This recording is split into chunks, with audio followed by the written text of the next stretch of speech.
Happy Sunday po sa ating lahat. Ako si Benison Estareja. Nakakaapekto pa rin po dito sa may northern and central Luzon ang northeast monsoon or amihan na siya nagdadala pa rin ng malamig na panahon doon lalo na sa madaling araw at may hinang pag-ulan lalo na sa silangang parte.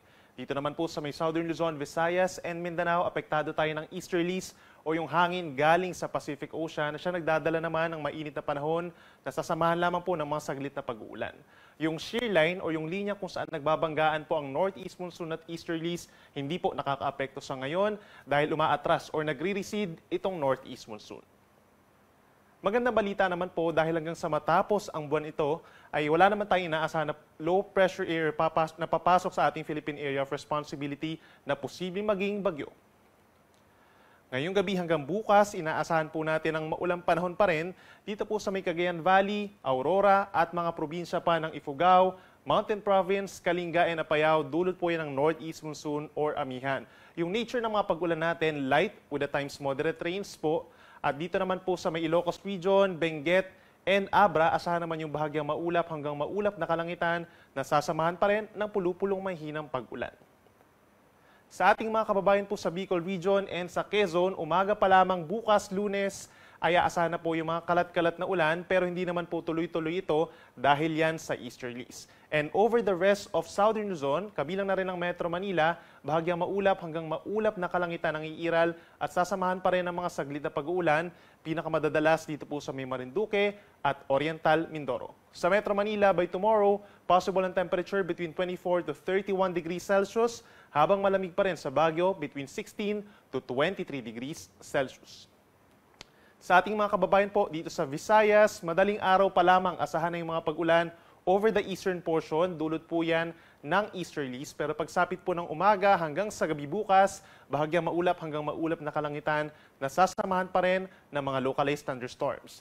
Dito naman po sa may western and central Visayas, bahagyang maulap at minsan maaraw naman ng kalangitan sa umaga at mataas ang tsansa pa rin ng mga pag-ulan dito sa may Aklan and Capiz, lalo na sa hapon. Sa ating mga kababayan po sa Mindanao, madaling araw pa lamang po, mataas na rin ang tsansa dito sa may Caraga Region, lalo na sa may Dinagat Islands and Surigao del Norte.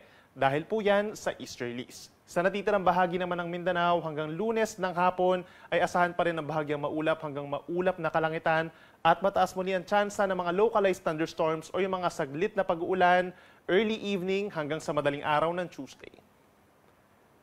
Para naman po sa ating mga naglalayag na kababayan at dahil din sa amihan, meron po tayong gale warning pa rin po dito sa baybayin sa norte, kabilang na ang mga baybayin ng Ilocos Norte, Ilocos Sur, Batanes at Cagayan, kabilang na ang Babuyan Islands. Hanggang 4.5 meters or nasa 1.5 palapag ng gusali pong taas na mga pag-alon ng posible, delikado sa ating mga kababayan na nangingisda. And by Monday, possible na mabawasan pa yung mga lugar na maapektuhan po ng gale warning. Pero sa pagbabalik po ng amihan, pagsapit ng late Tuesday, ay tataas muli yung mga pag-alon dito sa may northern Luzon at maapektuhan muli ang silangang parte pa ng Luzon and Visayas.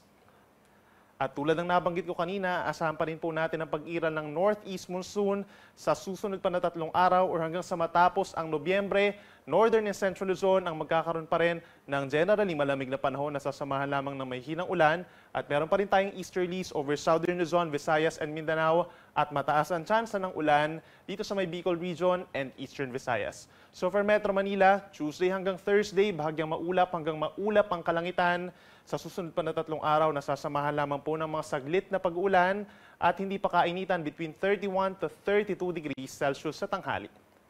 Sa ating mga kababayan po sa Baguio City, iiral pa rin po ang amihan or northeast monsoon.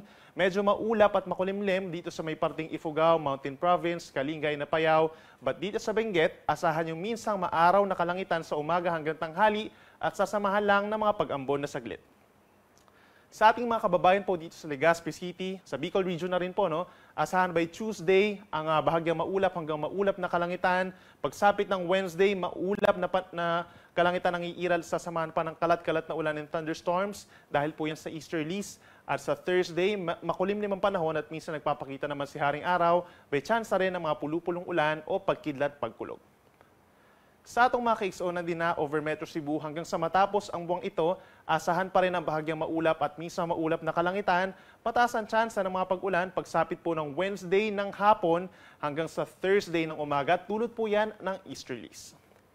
At panghuli sa atong mga kaigsuonan din na over Metro Davao, for the next 3 days pa, asahan ng bahagyang maulap at minsan maaraw na umaga, sasamahan din niya ng mainit at maalinsangang panahon hanggang 33 degrees Celsius at may chance rin po ng mga pag-ulan na walang kinalaman sa anumang bagyo or low pressure area.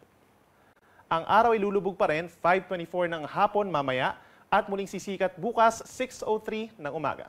Yan po na ang latest mula dito sa Weather Forecasting Center ng Pag-asa. Ako muli si Benison Estareja na nagsasabing sa namang panahon, Pag-asa magandang solusyon.